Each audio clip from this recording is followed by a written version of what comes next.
What if I told you that countries, not just companies, are now buying Bitcoin?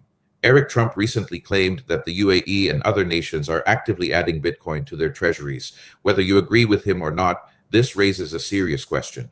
Are we witnessing the start of a new financial order where digital assets become the next reserve currency?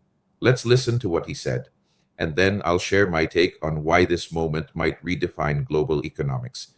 Why should any government be buying Bitcoin? Because it's the single greatest performing asset over the last decade, increasing in value 70% a year, year over year, every year. Like Germany a couple of years ago, there's a great article. You might know the exact numbers, but Germany had like 30,000 Bitcoin or something along those lines, and they sold it right away. They monetized it into their currency, and it was like the worst investment ever made by a government. And by the way, that's a pretty damn low bar, as you know, right? The government should definitely have certain crypto assets on their balance sheet, mainly Bitcoin. And actually, the United States government does, right? You have a lot of Right. forfeitures, Correct. and they've taken a great stance saying that we're not selling any of it. You have a lot of countries around the world that are actively buying. If you go to the UAE, if you go to a lot of countries, they are actively putting that in their treasuries. And you look at the Fortune 500 companies, they are actively hoarding Bitcoin.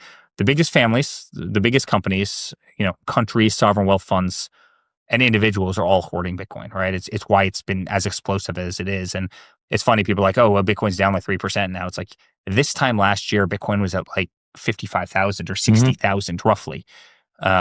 It's had unbelievable explosive growth. Whether you agree with Eric Trump or not, one thing is clear.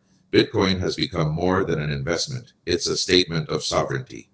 When governments and Fortune 500 start holding Bitcoin, it signals a shift away from dependence on central banks and fiat systems that keep losing trust.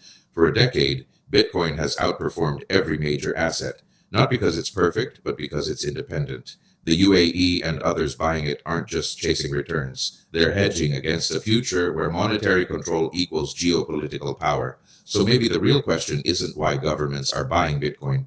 It's what happens to those who don't. The next reserve currency might not be printed, it might be mined.